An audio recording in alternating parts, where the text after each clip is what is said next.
Hello welcome friends. तो दोस्तों I think आप सभी Lalit Narayan Mithila university Darbhanga part 2 English honours के स्टूडेंट्स होंगे।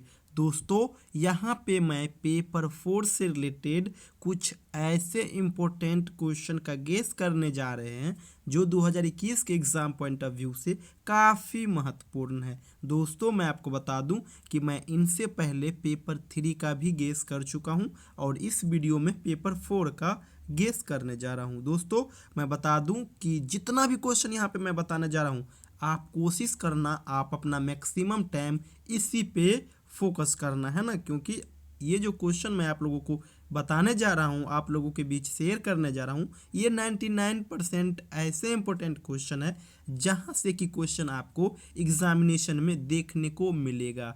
और इस भ्रम में मत रहना कि एग्जामिनेशन नहीं होगा। आप लोग अपना तैयारी जितना जल्द से जल्द हो सके कर लो, ताकि बाद में जाके फिर आप लोग रिवीजन भी कर लो, है ना। तो चलिए मैं देखता हूँ कि किस प्रकार से क्वेश्चन पूछा गया है। तो दोस्तों यहाँ पे सेम वही पैटर्न है जो पैटर्न पेपर 3 में है। पैटर्न क्या, तो यहाँ पे आपको टोटल 5 प्रश्न पूछे जाएंगे, जिसमें से कि पहला प्रश्न जो होगा वो एक्सप्लेनेशन का होगा और एक्सप्लेनेशन में आपके पास टोटल 8 प्रश्न होंगे और उस 8 प्रश्न में से आपको केवल 4 प्रश्नों का ही जवाब देना होगा और जो कि 8 मार्क्स करके होंगे। तो 32 मार्क्स का हो गया एक्सप्लेनेशन का क्वेश्चन। एक्सप्लेनेशन के क्वेश्चन का गेस यहाँ पे नहीं कर रहा हूँ, है ना। एक्सप्लेनेशन के लिए मैं स्पेशल वीडियो बनाऊंगा जहाँ पे मैं आपको बता दूंगा कि इस प्रकार से इसको कवर कर लो। एक्चुअली होता क्या है, तो इंग्लिश ऑनर्स में पार्ट 1 और पार्ट 3 इस दो जगह पे एक्सप्लेनेशन वाले क्वेश्चन का गेस करना थोड़ा टफ हो जाता है, लेकिन पार्ट 2 में ऐसा कुछ नहीं है। पार्ट 2 में जो है सेलेक्टेड चीज़ ही पूछे जाते हैं, इसलिए यहाँ पे गेस करना कोई बड़ी बात नहीं है। मैं आपको स्पेशल वीडियो में, है ना, 10 से 12 क्वेश्चन बता दूंगा, वहाँ से क्वेश्चन आ जाएंगे। आप इसके लिए डरना मत। और एक चीज़ मैं और आपको बता दूं कि यहाँ पे जितना भी क्वेश्चन मैं गेस करने जा रहा हूँ पेपर 4 का और जितना भी गेस कर चुका हूँ पेपर 3 का, सभी इम्पोर्टेंट प्रश्नों का PDF हमारे पास है, आप ले सकते हो। साथ ही साथ हमारा ऑनलाइन व्हाट्सअप बैच भी चलता है, अगर आप लोग ज्वाइन करना चाहते हो तो ज्वाइन कर सकते हो। वहाँ पे हम 10 से 15 दिन में आपको पेपर 3 और पेपर 4 दोनों का बढ़िया से प्रिपरेशन करा देंगे। PDF दे देंगे आपको, स्टडी मटेरियल जितना होगा सभी पे वीडियो बना करके दे देंगे। PDF को किस प्रकार से पढ़ना है ना, राइटिंग स्ट्रैटेजी की किस प्रकार से लिखना है, हमें इंट्रोडक्शन किस प्रकार से लिखना है, कंक्लूजन किस प्रकार से लिखना है, ये सारा चीज़ जितना है ना, सभी चीज़ मैं वहाँ पे उस व्हाट्सअप ग्रुप में बताता हूँ।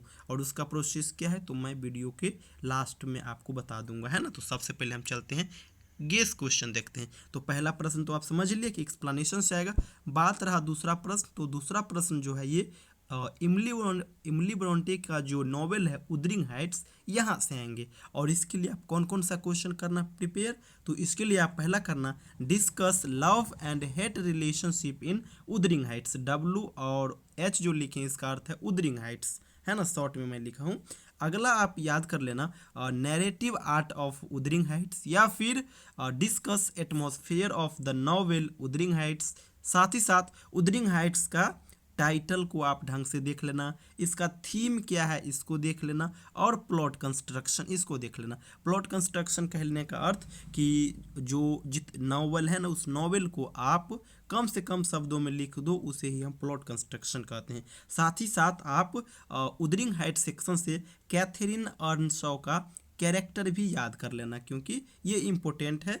इससे पहले यानी 2020 में हेथक्लिफ का आया था और इस बार कैथरीन की आने की संभावना 99% है ना, क्योंकि हेथक्लिफ हीरो है तो ये समझिए हीरोइन है। तो अल्टरनेट करके पूछा जाता है, एक बार हीरो के बारे में और एक बार हीरोइन के बारे में। तो ये हो गया आपका उदरिंग हाइट्स। और एक चीज़ मैं और आपको सजेशन कर देता हूँ कि मैं आपको तो बता दूँ कि यहाँ से तो फिक्स है 99% क्वेश्चन आपको यहाँ से टैली कर जाएगा। सपोज, मैं तो नहीं कहता हूँ लेकिन फिर भी मान लीजिए अगर नहीं आए तो क्या करना है, तो मैं आपको जो उदरिंग हाइट्स का जो आपको नोट दूंगा PDF, उसमें से आप केवल समरी याद कर लेना और कुछ भी क्वेश्चन पूछे कैरेक्टर को छोड़ करके आप उस समरी को लिख दो। 17 मार्क्स में से 13-14 मार्क्स आसानी से दे देंगे, खाली आपका राइटिंग अच्छा है तो, है ना। और 13-14 मार्क्स 17 मार्क्स में से बहुत अच्छा मार्क्स होता है ना, क्योंकि लिटरेचर है, नंबर कटने का इसको बहुत ज़्यादा होता है। अब चलते हैं तीसरा प्रश्न।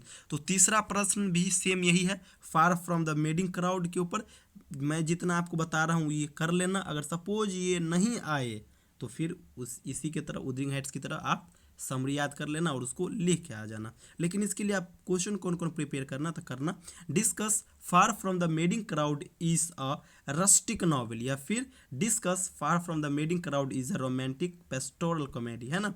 हाउ डिड अगला है, how did Fanny Robin take her revenge in the novel far from the madding crowd, ये है far from the madding crowd. अगला है कैरेक्टर स्केच ऑफ बाथसेबा, बात दो को कर लेना आप, एक बाथसेबा का और एक फैनी रोबिन का, जिसमें से बाथसेबा का बहुत इंपॉर्टेंट है ना। अगला क्वेश्चन है, discuss Hardy's art of characterisation of life with special reference to far from the madding crowd, या फिर discuss Hardy's life of vision of life with special reference to far from the madding crowd, और ये भी 17 marks का है ना। अब चलते हैं अगला। तो देखिए चौथा प्रश्न जो आएगा, चौथा प्रश्न जो होगा वो इंग्लिश एस्से सेक्शन से आएंगे, यानी एस्से से आएंगे, और यहाँ पे आपके पास टोटल 4 ऑप्शन रहेंगे, है ना। और उस 4 ऑप्शन में से आपको केवल एक पे ही आपको समरी लिखना होगा, और ये सभी एस्से है। तो इसके लिए मैं यहाँ पे आपको 4 गेस करके दिया हूँ, लेकिन मैं एक चीज़ आपको बता दूँ कि अगर आपके पास समय नहीं है तो केवल 2 को कर लेना, एक ऑफ स्टडीज़ और अगला प्लेजर्स। लेकिन मैं आपको बता दूं बढ़िया होगा आप सभी को कर लो, क्योंकि ये 2 तो मान लीजिए आप चौथा सेक्शन से अगर क्वेश्चन आएगा तो फिक्स है, यहाँ से इस दोनों में से एक तो आएगा ही, कंफर्म है। लेकिन अगर आप इस सब को भी कर लेते हो तो आपको ये बेनिफिट होगा कि एक जो है ना, एक एक्सप्लेनेशन का क्वेश्चन इस सेक्शन से भी आता है पहला नंबर क्वेश्चन में। तो अगर आप जितना अधिक पढ़े रहोगे इससे एक्सप्लेनेशन के समय आपको वो बेनिफिट पहुंचाएगा, है ना। तो इसलिए बेटर होगा इसको बना लो। लेकिन फिर भी अगर आप चाहते हो कि हम इससे केवल कोई कर ले तो आप 2 कर लेना, ऑफ स्टडीज प्लेजर्स, टाइम मिले तो द मनी बॉक्स कर लेना, है ना। चलते हैं, बहुत छोटा छोटा ऐसे पढ़ोगे तो आपको बहुत अच्छा लगेगा। ब्यूटीज ये सब बहुत सिंपल सिंपल है, मैं जब आपको नोट दूंगा ना तो नोट में सारा चीज़ अवेलेबल है। उसके बाद 5वां प्रश्न जो आएंगे ये आएंगे मॉडर्न शॉर्ट स्टोरीज से। मॉडर्न शॉर्ट स्टोरीज से आप ऐसे तो 4-5 है, लेकिन आप केवल 2 कर लेना, एक the duchess and the jeweller and एक कर लेना बेसमेंट रूम। सपोज आपको 2 करने में भी बहुत परेशानी होती है तो आप केवल एक कर लेना, the duchess and the jeweller, question यहाँ से बन जाएंगे। तो दोस्तों ये है पेपर 4 से रिलेटेड इंपॉर्टेंट गेस क्वेश्चन। और मैं आपको बता दूं कि अगर आप हमारा पीडीएफ लेना चाहते हो तो यहाँ पे स्क्रीन पे आप लोग हमारा नंबर देख रहे होंगे, 70 48 92 87 46, ये जो नंबर देख रहे हो आप 7048928746, इस पे आप लोग केवल व्हाट्सअप करना, कॉल मत करना, कॉल मैं रिसीव नहीं कर पाऊँगा।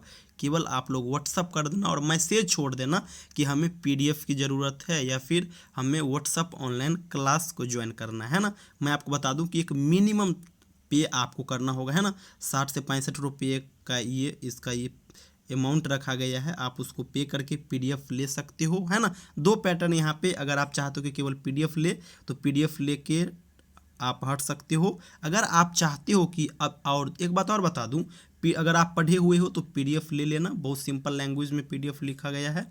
दूसरी बात, अगर अभी तक आप बिल्कुल ही नहीं पढ़े हो तो मैं आपको गारंटी दिलाता हूँ, आप डरिए मत, आप हमारे साथ जुड़िए। 15 से 20 दिनों में अगर उसमें भी आप अगर ढंग से नहीं अपने आप को बेहतर कर पाएंगे तो और मैं समय दूंगा, लेकिन आपको मैं ढंग से प्रिपरेशन करवा दूंगा। और ये इसलिए कह रहा हूँ क्योंकि देखिए सिलेबस सेलेक्टेड है, कोई टफ नहीं है। 10 दिन भी अगर आप दे देते हो हमें आधा घंटा तो समझिए मैं आपको आसानी से बिल्कुल अच्छी तरीके से आपको सारा चीज़ अवेलेबल करा दूंगा, है ना। तो यही था। और मैं आपको बता दूं कि अगर आप इंस्टाग्राम पे हो तो प्लीज़ हमें इस आईडी से फॉलो जरूर कर ले, JP2001 यादव। इस वीडियो को डिस्क्रिप्शन में इसका लिंक दे दूंगा। साथ ही साथ दोस्तों मैं आपको बता दूं कि ये तो मैंने आपको गेस क्वेश्चन बताया, आप लोग सोच रहे होंगे कि आखिर एग्जाम में क्वेश्चन किस प्रकार से आते हैं। तो इसके लिए मैं इसी वीडियो के डिस्क्रिप्शन में 2020 में जो क्वेश्चन पूछा गया है उस के वीडियो का रिव्यू डाला हूँ, है ना। आप लोग जब देखोगे इसको तो पता चलेगा कि क्वेश्चन किस प्रकार से आते हैं। साथ ही साथ अभी आप लोगों के पास समय है तो आप एक बार पेपर 3 और पेपर 4 दोनों का सिलेबस भी देख लेना, है ना। इसका भी लिंक इस वीडियो के डिस्क्रिप्शन में दे दूंगा, इसलिए क्योंकि जब आप सिलेबस देखोगे तो पता चलेगा कि हमें आखिर पढ़ना क्या है और छोड़ना क्या है ना। तो इतना चीज़ कर लेना। और मैं आपको बार बार कह रहा हूँ इस क्वेश्चन को आप जरूर करके जाना, यहाँ से क्वेश्चन डेफिनेटली आएंगे, क्योंकि ये पहली बार नहीं है जब हम गेस कर रहे हैं। इससे पहले मैं पार्ट 1 का 2 बार, पार्ट 2 का 2 बार और पार्ट 3 का 1 बार, इस बार करने जा रहा हूँ वो 4 बार, है ना। तो 4-5 बार मैं कर चुका हूँ इंग्लिश ऑनर्स का। और आप लोग देख रहे होंगे कि मैं मैक्सिमम वीडियो इंग्लिश ऑनर्स पे ही लाता हूँ, क्यों, तो वहाँ पे मैं कंफर्टेबल फील करता हूँ, वहाँ पे मेरा गेस भी 99% है ना टकराता है। तो इसीलिए मैं इसी के ऊपर काम करता हूँ और आप लोग बेहिचक हमारे साथ जुड़ सकते हैं। और अगर पीडीएफ लेना चाहते हैं तो प्रोसेस बता ही दिया, 70 48 92 87 46 इस नंबर पे आप मुझे व्हाट्सअप कर देना कि मुझे पार्ट 2 का पीडीएफ चाहिए या फिर पार्ट 2 का क्लास ज्वाइन करना है। मैं आपको सारा प्रोसेस बता दूंगा, बस छोटा सा 60 से 65 रुपीज़ का आपको अमाउंट पे करना होगा, है ना। थैंक यू सो मच दोस्तों।